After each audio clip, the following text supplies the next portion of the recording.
a recording and you'll get a little pop-up that says that. I'm going to take my face off and let Jen talk and she can share her screen and all that good jazz. I'll hand it over to you, Jen. Fantastic.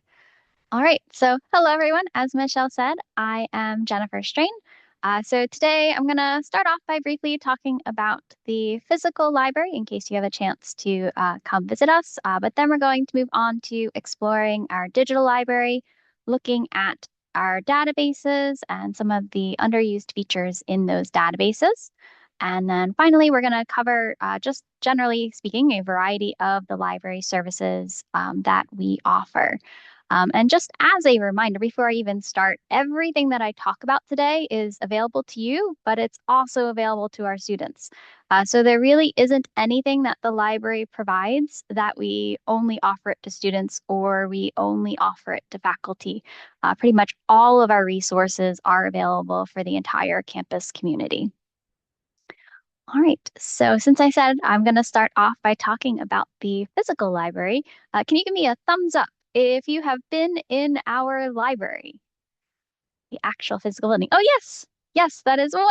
I, Michelle, yes, I have sat next to you in the library as well. All right, so that's two of you. So if you do get a chance to visit us, the library is 4 floors. So our main level is actually the second floor of the building, and it is what we consider to be our social floor. So there's kind of this misconception about libraries in general that we are quiet spaces. But most libraries, we consider ourselves to be community spaces. So the age of where librarians just walked around and went, shh, was a thing of the past. It really is a thing of the past.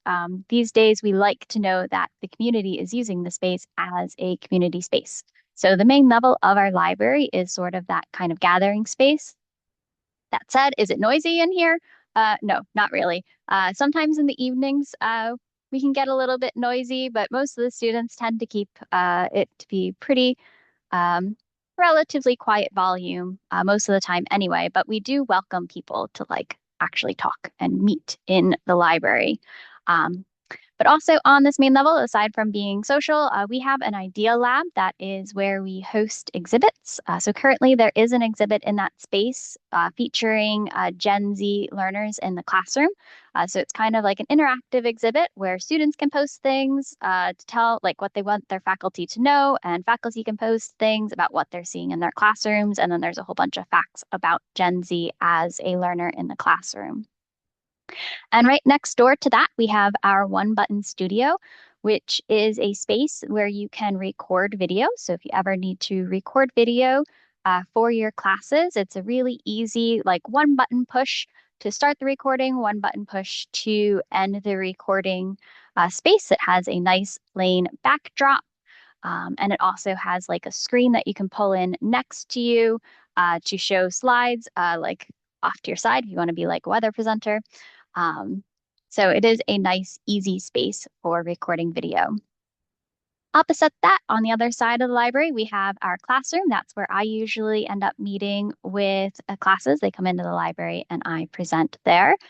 Um, and if you're wondering why I haven't said books yet, most of our books are on the other levels. But on this level, we have our reference collection. We also have our bestseller collection. And we actually have a pretty large board game collection that, again, students and faculty are welcome to check out. But most of the books are upstairs. So upstairs has um, the large portion of the floor space is the books, but then off around the sides and through the center, we have seating areas as well as study rooms. So there are 16 group study rooms in the library that are technically available for groups to meet, but we often have individuals in there as well if they're not being taken up by groups. Upstairs is considered to be quiet zoning, so it's not meant to be a loud space. It's meant to encourage the groups to head off into the study rooms and otherwise use the rest of the floor as quiet study. But the only really silent place in the library is downstairs, our very first floor, where we also have our archives. That is the silent space.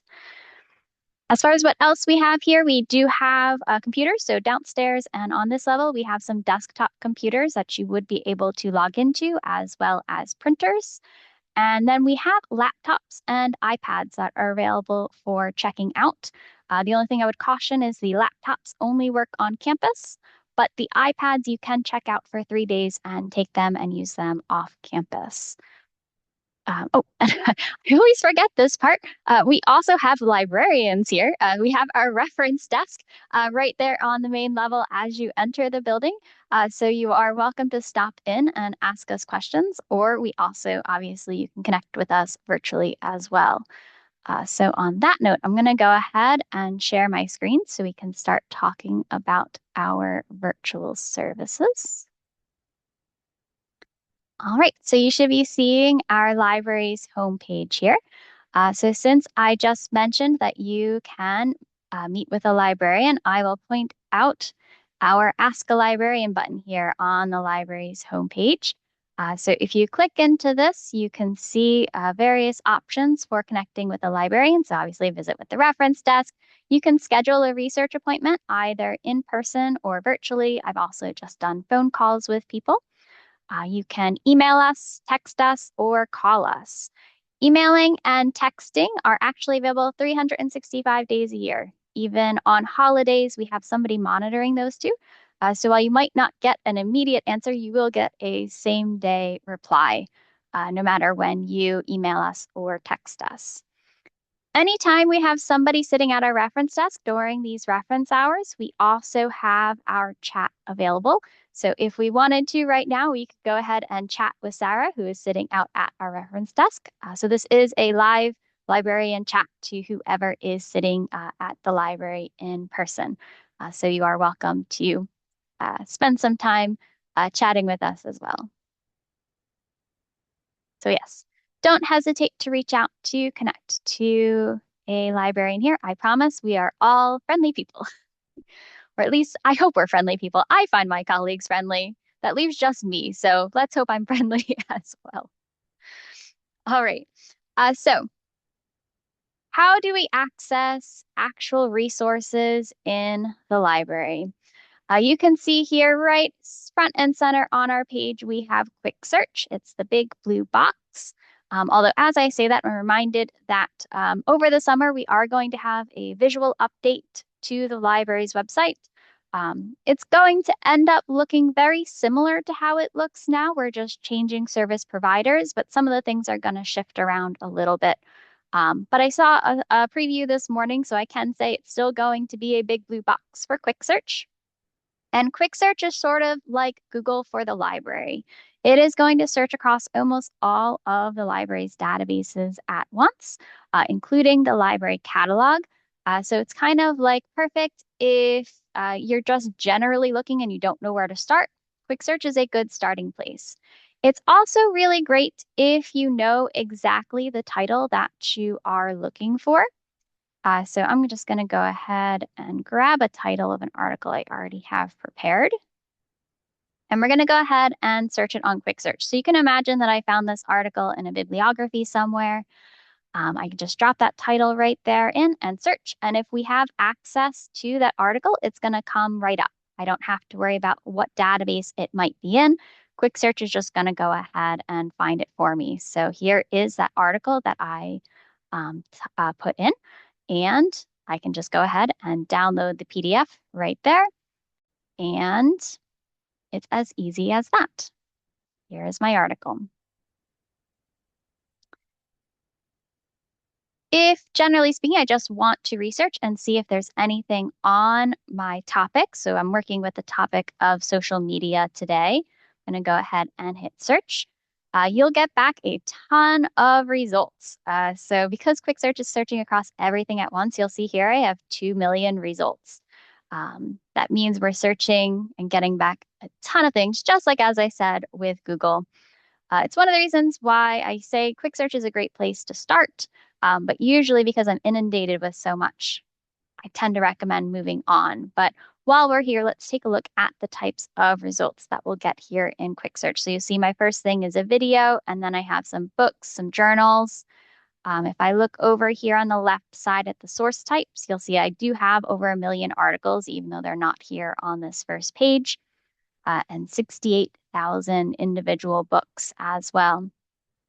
Since we're seeing a lot of books, let's focus in on those. I'm going to go ahead and click on books just to narrow my results to just that. And I'm going to go ahead and narrow it a little bit by date. So we'll do, say, 2020 looks like we have some things that are pre-publication here. So 2020 to today. Now I'm down to 22,000 results. Still a huge number, but we can take a look at what we have here. So just like with our article, if I want to access the book, all I have to do is click on Available Online, and it will take you directly to where we have that ebook in our collection. We have a couple of different providers, so they will, your screen might look a little bit different to this one, but the general idea is the same, where you will find a pretty big button that will allow you to read the book right away. They also usually give you the option to download the book. Personally, I usually just go ahead and read it online because the download button, it requires you to take a couple of extra steps before you actually get to the text, whereas accessing it now, it'll just come right up on the screen. Now, one thing I want to point out while we're looking at an ebook is this here where it says permissions. You'll see it's available and there are unlimited copies available.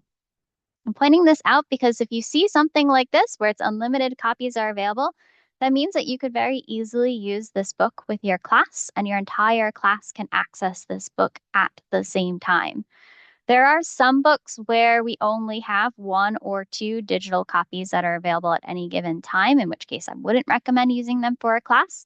But the vast majority of our ebooks do have this unlimited copies available, which make them good options for textbooks or other readings for your classes. So this is an example of just one ebook. Obviously, there are lots of others in our collection. We actually have about 100,000, just over 100,000 print books in our collection, but we have over 2 million ebooks. So the vast majority of our books are going to be these ebooks that have unlimited copies available. And just so I can make the point here that we do have articles here, I'm going to go ahead and click on the articles option. So you can see here I am getting back articles in my quick search as well. So you can use the filters here on that left side of the page to narrow down your results. And I like to, with our first year students, go through an exercise where I have them play with the filters to get the number of results down to a much more manageable number of results, from your 2 million results down to like 200 results. But to be perfectly honest, if I am doing research, I don't usually use quick search. I use quick search exactly like I did at the start, where I have an exact title I'm looking for, or if I'm looking for a book. Those are the 2 things I use quick search for. Otherwise, I'm going to look at the individual databases to do my research because that's usually going to give me much more relevant results. And also the databases just typically have a few more tools to make my research a little bit more smooth. So I'm going to go ahead and go back to the library's homepage. And to the right of quick search, you'll see the button that says databases and articles. Now, out of curiosity, how comfortable would you guys say that you are with using the library's databases?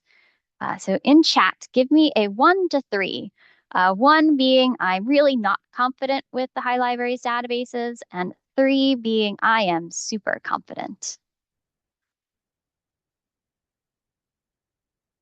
All right, so hopefully we can get those numbers up to at least, well, let's aim for a 1 or 2 increase on these. Oh, we did get 1 3. Wonderful. All right, so here on the databases list, this is an A to Z list, so it's alphabetical of all 143 of our databases. Now you can go ahead and read through the list. Each one of these databases is going to have a description of what you can expect to find in the database. Although, unless you're like me and really interested in databases, it's probably a little bit time consuming. So we do have at the top of the page some drop-down menus, which will allow you to narrow that list a little bit so you don't have to read through all 143 descriptions. So if you click on the subjects menu, you can scroll through the subjects to select the one that you are most interested in. So I'm going to go ahead and pick business and then search. And you'll see it narrowed it down to 22 individual databases. At the top of the page, you'll see there are some best bets. Most disciplines have about 3 in the best bets. This one is a little bit more, but you'll see our best bets, and then below that, the remaining databases that we recommend for the discipline. Now, let's say I know in particular that I'm looking for articles. I can also use this second drop-down menu for types and say I am looking very specifically for scholarly articles. And then I can hit search. Now we're down to 4 recommended databases for business for finding scholarly articles. And the best bet left behind is Business Source Complete. Since I already asked how comfortable we are, I know not all of you are going to have one, but if you happen to have a favorite database, go ahead and drop the name into chat while I navigate back to the library's homepage.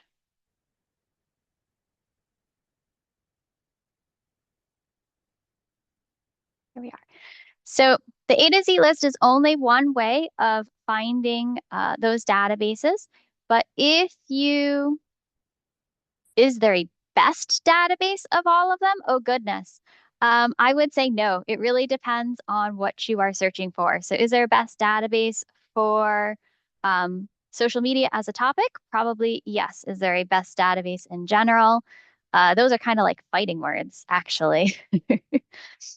So there's that full list of databases. We also have an option to look at the research guides as another way of accessing the databases. So we had our A to Z list. The research guides are guides which sort of group the resources per subject. That'll just give you a little bit more guidance than just the A to Z list.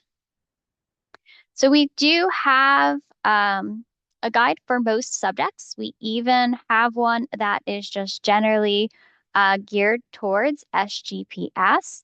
But I'm going to go ahead and look at an example of a guide for a subject. So we'll look at education here, which has some individual course guides, as well as a main research guide. So if you're looking for the research guide for your subject, you look for the one that has the subject name. So in this case, education, and then a research guide.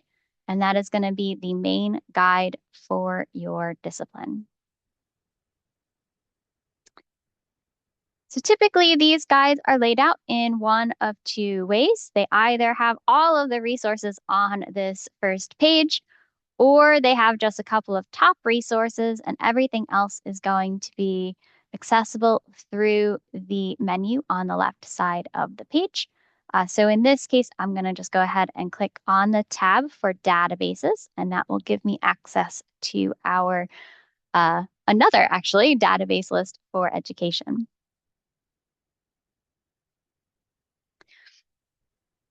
The big difference here is instead of it being just alphabetical, we typically have these research guides set up so that the databases are grouped with a little bit more information. So you'll see here that I have 3 databases that we've identified generally as education databases. But then you can scroll down and we have some that we've pulled out for different reasons. So we have psychology and sociology databases, we have statistics databases, multidisciplinary databases, some recommendations from the public library as well. Depending on your discipline, this list might be quite long. But again, it's going to have at least a little bit of a different division. So you're not just looking at just an alphabetical list. And oftentimes the descriptions here in the research guide are going to be a little bit different than the A to Z list because they might be tweaked specifically to the discipline. Now I'm going to go ahead and just use PsycInfo, which is our main psychology database, as my example today. just because I know it has a few features that I'd like to share. So despite the fact that I just clicked into APA Info, um, this appearance of this database is going to match the appearance of almost 2/3 of our databases. It is produced by the company EBSCO, which you can see in the upper corner of the screen, and they just produce most of our databases. So the real difference is in the content of the databases, what you're going to find in there, but the search experience, how the screen looks and how you can expect search to work is going to work the same in almost all of our databases, because even the ones that don't look like this, or they don't look exactly like this, they still have sort of the same features in relatively the same spot. So right away, entering into the database, you can see here they give us 3 search boxes, and I do encourage you to make use of multiple boxes. Google has kind of trained us to just put our topic into one box and assume that it's going to work. But unlike Google, the databases really aren't trying to get you one correct answer. They're trying to get you a set of results. So you want to try and give the database the best instructions that you possibly can for your topic. So I'm going to go ahead and search social media again. And this time I'm going to put it in quotation marks. When you put keywords in quotation marks like this, you're telling the database that this is a phrase. I don't want you to search social and media as 2 separate keywords. I want you to search them as 2 connected words as part of a phrase. And I'll go ahead and use the second box here. You'll see they already put in and. So I'm telling the database I want this word or this phrase in the first box and the word in the second box. So I'm going to say specifically I'm looking for social media use by adolescents. One of the things I love about these databases is as you type, they give you some suggestions for other keywords. So for example, I'm going to go ahead and click on this one, adolescents or teenagers or young adults or teen or youth, which would tell the database I definitely want the social media to be in my results and at least one of these other words. It could be adolescent, it could be teenager, it could be young adult, could be teen, or it could be youth. Anytime you have or in between the 2 words, you're telling the database this word or that word. If your search words could have some type of synonym, do make use of that or. It's going to expand your results and bring back broader number of results. And also just sometimes a lot of students pick topics like the benefits of this, the advantages of this. But if I have an article on the top reasons to do this, and it for some reason doesn't use the word benefits at all, if all I searched for was the word benefits, I would miss it. So be very careful when you're putting words into databases to just try and catch as many of the similar concepts as you can think of, because the database will accept that. All right, so before I get search, I'm going to go ahead and scroll down here to take a look at some of the filters that I can apply to my search before I search. So you see here, I can select things like I only want things that are available in full text. That would bring back only articles that are available for me to read today. I honestly tend to not use that filter, but if you're doing some last minute research, it's not a bad idea. I could say I only want things that are in English. I could go ahead and automatically rule out things that are older. Or I can come down here and take a look at some of these database specific filters here at the bottom. This is why I picked PsycInfo, because I know it had some of these that you wouldn't find in some of the other databases. So for example, PsycInfo has this age group filter. So I can actually come in here and say, I only want results pertaining to adolescents, 13 to 17 years. I could also go in here and say I only want population of humans, or I only want articles that are geared towards the general public. I could also say I very specifically, I only want things that are literature reviews. Depending on your database, you'll have some different drop-down menu options here, but I always recommend scrolling down to see what's available because you never know when you're going to find something like this adolescence filter, which will allow me to come back up at the top of the page and say, oh, I didn't need these adolescent keywords anyway, because it is already going to be filtered out for me. But that's going to free me up to do something like this where I can add in a different keyword instead. And I'll stop playing around now and hit search so we can see what I get back. All right, so I get back 1,300 results here, 1,355 articles, or probably mostly articles. So right here underneath the search bar, you can see it condensed my 3 search bars just into one. You can see I can bring up filters again in the upper side of the page, or I can use some of these sticky filters. So my source type here will tell me how many articles I have compared to other types of sources that are in this database. For the academic, scholarly, peer-reviewed journals, you can see here actually the database is going to mark them with a check mark, and it says peer-reviewed right there. So it's kind of easy as you scroll down to see most of my results are peer-reviewed. But I can go ahead and just click that filter as well, and that will narrow it down to just those options. We also have that sticky filter for date, so I can say only want things from the last 5 years. And I can play around with the filters as much as I want, but you can see now I'm down to 660 results, which is half the amount we started with, a little bit more reasonable in terms of the number of articles to go through. I remember I said before that database is not trying to get you the result as your first article. Your best article might be article number 12. It might be article number 20.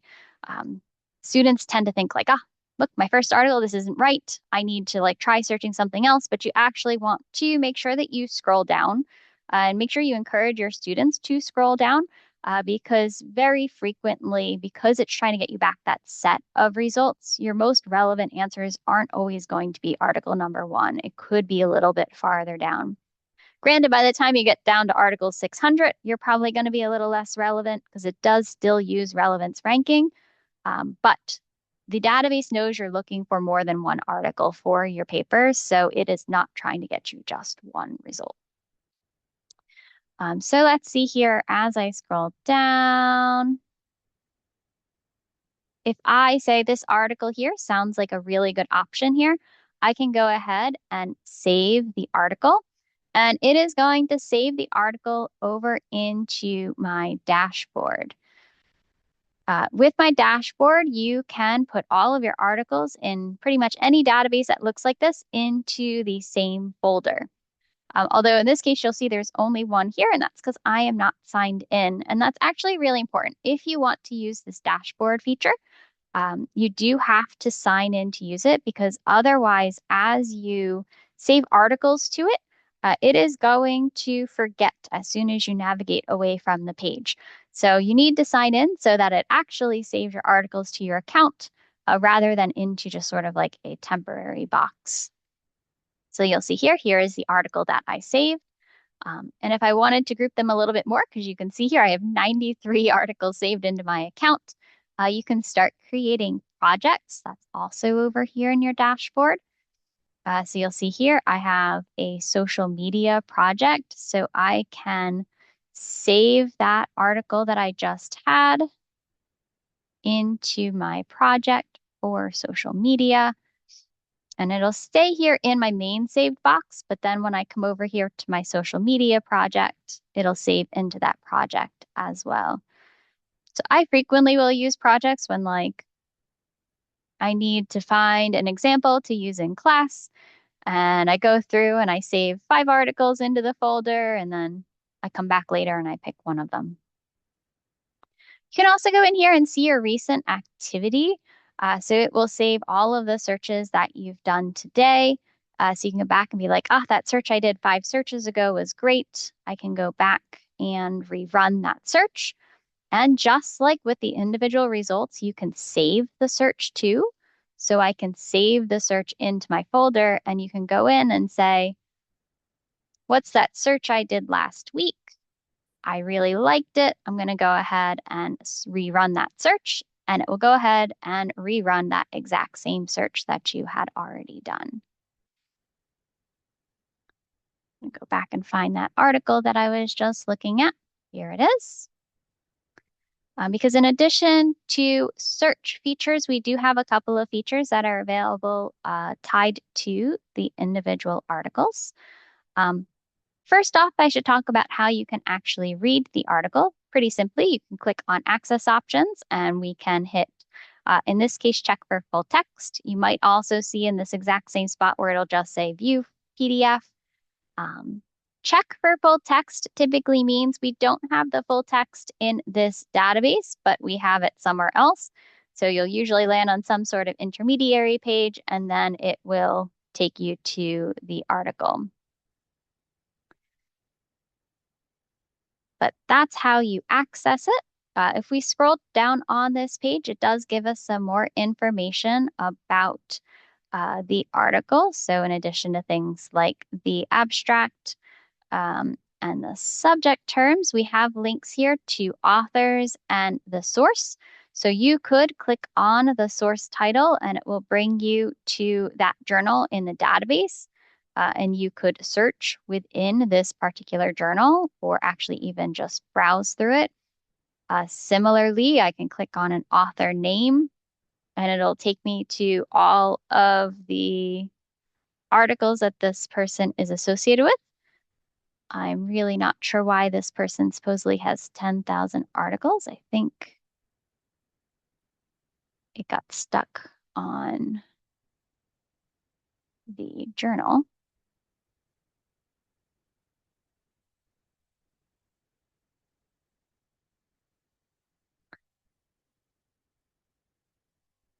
Oh, it decided to just be unhappy. All right, I'm going to go ahead and go back to the article. There we go.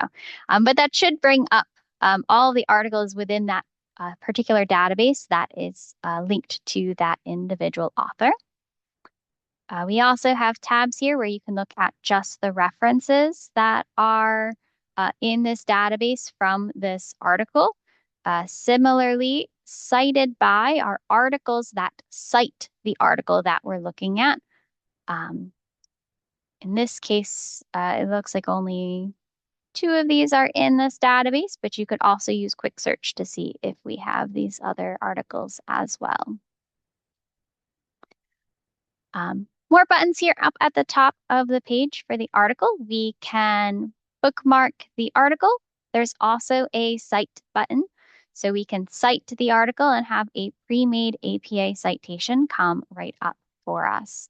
I will give you a warning, though, that the citations are incorrect 9 out of 10 times, but they're not so vastly incorrect that I don't recommend that you use them. So like, for example, here, it looks like we're pretty much accurate, except I see that we're missing page numbers. Most often, the errors that I see are things like capitalization. So I tend to recommend using this generated citation, but instead of treating it like a final answer, treat it as sort of like a shortcut. Saves you time from having to type in all of the author's names. It saves you time from having to type in the article title. But it is then up to you to make sure that the formatting is correct and that it hasn't pulled in any unnecessary data or it isn't missing any necessary data.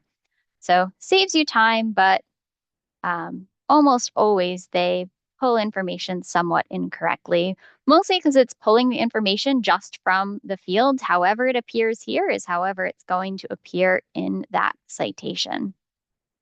But I do always encourage just using it because it's going to be more accurate than the citation generators that you find online because it already has all of the information right here in front of it. So has a little bit better accuracy rate than something that you just find on an online platform, but still not going to be 100% perfect. All right. So I think that covers all of the extra features I wanted to make sure you were aware of for the individual databases. So I'm going to go ahead and move back to the library's website because, or well, I should point out here before I get there. So As I mentioned, the access options, most of the articles in here we do have full text for. Sometimes um, when you get to that check for full text, you will find an article that the library does not have access to. Um, This was not one of those examples, but as I said, I'm going back to the library's homepage. So if you get to a point where you end up on an article where you're unable to find the full text, or if you're out searching in other places or you're in a bibliography and quick search doesn't bring up the full article, we do have an interlibrary loan service. So interlibrary loan is that third button here to the right of quick search. Interlibrary loan is a free service that the library provides where if we don't have access to the article or book that you need, we can get that article from another library for you. So with an article, usually interlibrary loan will get you that article back within about 24 hours. With a book, obviously, it would have to physically get here. But most of the time, we're talking about articles anyway. So just know that if you don't find the full text, don't ever pay the $40 to $60 cost to get that full text. You come here into Interlibrary Loan, you click on New Request, request an article, you fill in as much information as you can, hit submit, and then you'll get an email, sometimes even immediately, that says, hey, your article is ready to download, and then you can come in here and download it. You can see I haven't requested anything recently, but if I had, usually it would show up right here, and then you would download the article. So don't forget that Interlibrary Loan exists. It is a completely free service for you and the students, so you don't have to worry about paying for those materials that we don't already have in our collection. We also have a couple of other access options for you. So if there is something that we don't have in our collection, but you think we should have it in our collection and you think our students should have access to it, you as faculty members are able to make requests for that. So here on the library's homepage, you'll see this red button says Support for Faculty. If you click into Support for Faculty, one of the services here is to suggest an item for purchase, and there is a form that you can use. You're also welcome to just email me or any of the other librarians with that suggestion, and we will look into seeing if we are able to purchase that item and make it available through the library. Sometimes for things like ebooks, we discover that the book isn't available as a library ebook. But if we're talking about print books or journal subscriptions or even those ebooks, we will take every suggestion seriously and make sure, see if it is something that we are able to make a purchase of. Another option for you for accessing materials, a lot of people don't know this, but we have reciprocal borrowing agreements with other libraries in the area or other college libraries in the area. So if, for example, you happen to live really close to Gettysburg College, you can go into Gettysburg and use your Elizabethtown College ID to borrow books from Gettysburg, or really most of the college libraries in the area. You do want to check in with us before you do that, though, because some libraries require that you have a form from us in order to make that work. But other libraries, really all you need is your eTown ID to make those borrowing. Just go in and borrow a book. So if you had a Gettysburg ID and you walked into Elizabethtown College Library today, we would let you borrow the book. So that is something, if you want to know more about, go ahead and reach out to us, and I'm happy to share more information there. The other thing you might consider trying is if we have a physical material here at eTown. Actually, you just asked the question I was going to answer. Yes. So can you get physical materials here at eTown mailed to you? And the answer is yes. So I'm going to go ahead and use the book Circe as an example. We just did a March Madness tournament of books display here over the last month. and Circe is the one that came out on top. So we do actually have uh, a digital copy, but if you wanted to borrow the print copy, if you find it in our catalog, you come in here and you'll see this yellow box where it says to check if there are any request options. And if you sign in, you'll then see here the request is request item. Remote, add a mailing address. You put in your mailing address there, hit send request, and it will be mailed. And it includes a pre-made isn't the right word, pre-purchase, a prepaid mailing label to send it back to us as well. So yes, you can do that. And that works for those physical interlibrary loan requests as well. You add in a note saying that I need it mailed to me, and we will do that for anybody who is not able to come to eTown. All right. Jumping back over to the faculty page, I wanted to point out, this is somewhat self-serving for me, the library instruction option there. So that is the primary portion of my job, is doing instruction for individual classes. So very frequently the classes come here, but I also do videos, or just like today, I can do Zoom meetings with classes where I share resources available for specific assignments in classes. So we'll go over the databases that are specifically suitable for the assignment, or some of the tips and tricks that I shared today. But I also have here the third bullet point. We have a library resources directory, which includes a bunch of things that we have pre-made that you can drop into your Canvas courses. So for example, here we have an APA citation quick guide. It is a 4-page PDF giving some general rules for APA citations, as well as some sample citations. So it's a sort of thing that you can upload into your Canvas page very easily. We also have links to pages that talk about specific things like avoiding plagiarism.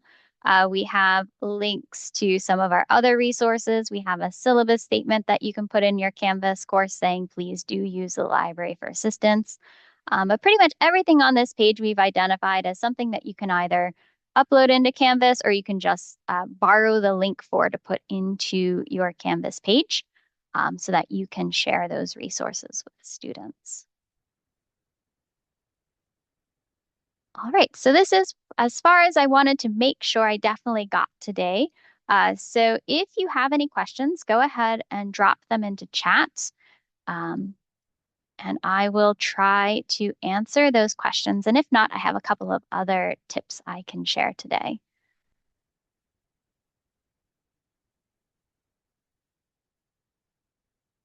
Yes, I see the comment about AI generated results. Some of our databases are also trying to incorporate some AI assistance. For most of our databases, don't have those turned on simply because we're unhappy with the type of results we're getting from them just now. But you might see in the future some AI assistance that does things like changing your 5-sentence long topic that you just put into the search bar and turning it into a proper search. That's probably the most useful use of AI that I've seen in our databases.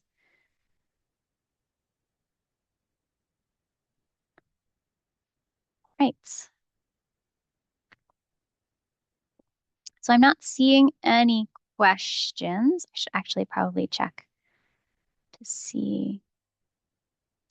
I cannot see any hands from here if anybody has a hand raised. So I'm just going to go with the fact that there's no questions in chat. So I have a couple of more things that we can share here. So let's say you have a particular journal that you want to know if the library has access to. So for example, let's say you are looking for something in the Harvard Business Review. You could technically use Quick Search, but right behind Quick Search, you'll see there's a tab here for Journal Finder.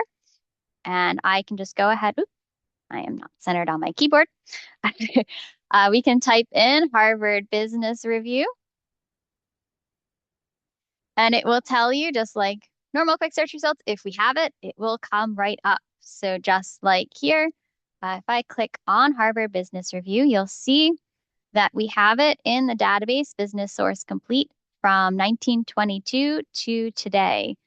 We also have a couple of older copies, it looks like, downstairs in our periodical collection as well. But if I click on Business Source Complete, kind of like what you saw when I clicked on the journal title in the earlier database, we have the option to search within this publication. We also have the option to just browse. So I can say I just want to see what was in the most recent issue here. I can click on that and it will bring up all of the copy or all the articles in the most recent issue of the Harvard Business Review. So obviously you can do that with any particular journal that you are interested in. Kind of along the same lines, you can do the same thing with newspapers, but we do have a couple of newspapers that we subscribe to directly. For this, I'm just going to go to the databases and articles page. I'm going to use the types and come down to newspapers.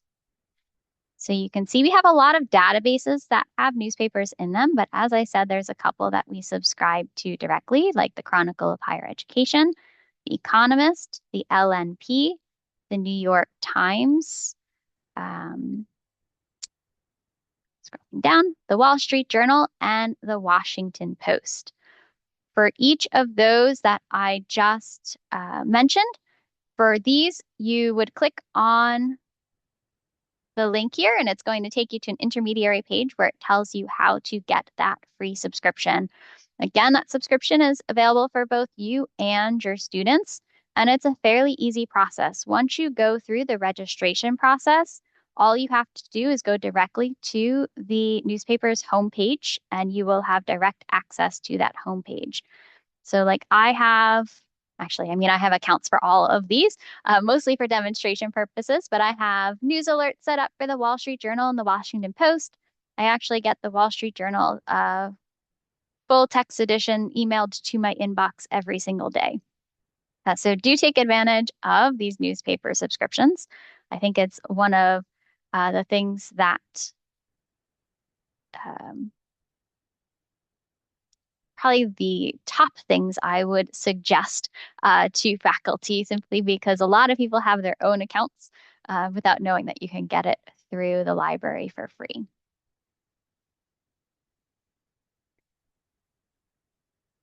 All right, and let's go ahead and jump to another feature. Actually, I don't want Google itself. I want Google Scholar.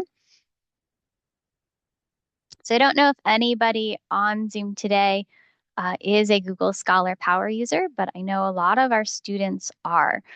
So if I search for social media here in Google Scholar, kind of like what we saw with Quick Search, we're going to get back a ton of results. We do have some filters here, but I like to point out to people that the hamburger menu in the upper left corner has an advanced search feature, which will bring up search boxes very similar to what we saw in the databases, although in this case, each box will do something different. So finding all of these words is like searching keywords with "and" in between them. Exact phrase is like when I use the quotation marks. At least one of the words is like searching keywords with "or" in between them. Without the words is like searching with "not" in between them in the databases. But what I really brought you here to look at Google Scholar for is actually in the settings below the advanced search there, because there is a setting called Library Link. Library Link will connect Google to the High Library. So if I search for Elizabethtown, you'll see there is a checkbox here for Elizabethtown College, view it at eTown. I'm going to hit save, and now you can see for all of my results that Elizabethtown has a view it at eTown button. So I can scroll down This is probably a little bit too broad of a search for this, but let's try social media, mental health. Um, but yes, anything we have access to, if I click view it at eTown, it is going to bring us through eTown's access and connect you to where we have that article in the databases. Thinking a lot, but here we are. Here is that article that I found on Google Scholar, and now I'm looking at it for free through the library's homepage or through the library's databases. Similarly, see if I can get back there from here. Right now on our homepage, if I scroll down here, um, you'll see here there is an advertisement on our page for LibKey Nomad. Um, that is a similar service where essentially you download a browser extension and it does almost the exact same thing we just saw in Google Scholar, where it lives in your browser, and anytime you land on a journal article, it will kind of like pop up and say, you can view this through Elizabethtown College's free access. So if you're interested, that is something that you could download.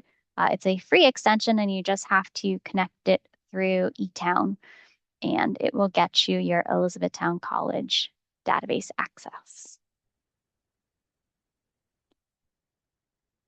All right.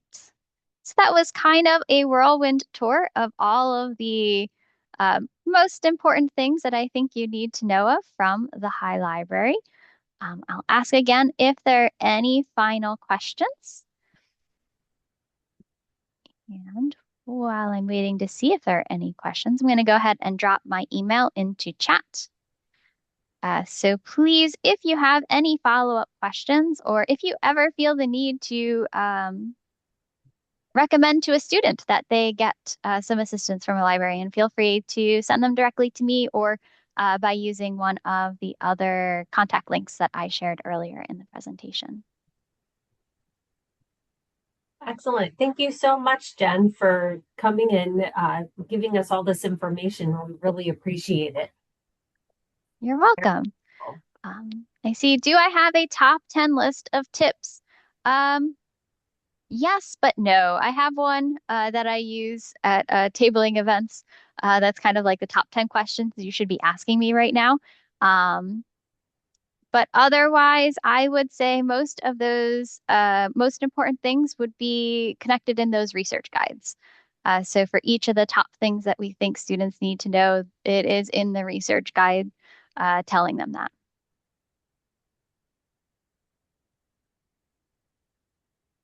You are all very welcome. I'm glad that I had a couple of you to listen today, and I hope anybody who is watching the recording also learned something today. Excellent. Thank you so much, Jen. I'm going to go ahead and stop the recording, and I hope everyone is able to enjoy the sunshine a little bit today. Yes, says it's 50 right now. I'm waiting